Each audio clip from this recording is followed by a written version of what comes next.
So Jesus was in the tomb for 3 days. But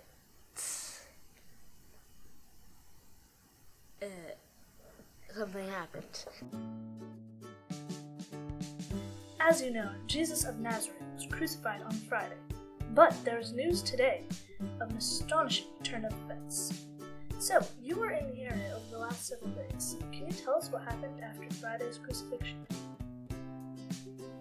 There was a giant boulder rolled in front of the tomb for 3 days, and then a flash of light and an earthquake, and then angels appeared at the tomb and rolled the boulder.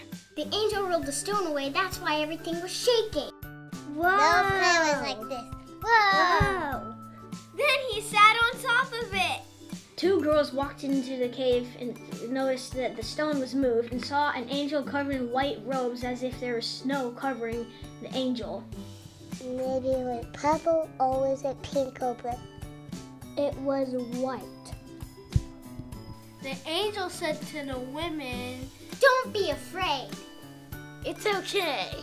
And then the angel said, "Jesus isn't here, he rose from the dead."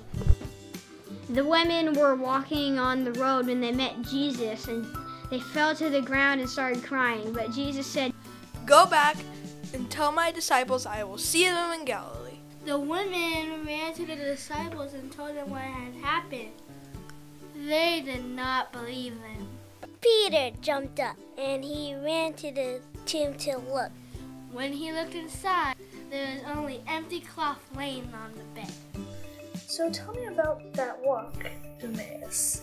What happened? 2 of Jesus' followers were walking to Emmaus.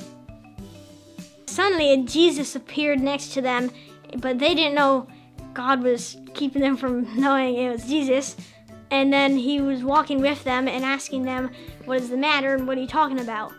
They suddenly said, "You must be the only man who doesn't know that their Savior Jesus has died." By this time, they were getting close to Emmaus. So Jesus went home with them to eat. As they sat down to eat, he took the bread and blessed it. Then he broke it and gave it to them. Suddenly their eyes were open and they recognized him. At that moment, he disappeared. I hear that Jesus actually came to see the disciples in the upper room they were hanging out in. Can you tell us about that? The disciples were in the room with shut doors and locked, waiting to see what would happen. Jesus came and Jesus was there and the disciples were so surprised. Jesus came to other people and then he said, "I'm totally back." Jesus. They didn't really believe it was him, and they thought it was a ghost. Not all of the disciples believed that Jesus had risen from the dead, especially Thomas. He said he would have to put his fingers in the holes of his hands and feet to believe, and he did. And then Thomas believed him, and he was sorry that he didn't believe him before. And Jesus told him, "You have seen me and believed. How much greater the blessing for others who haven't seen me and believed."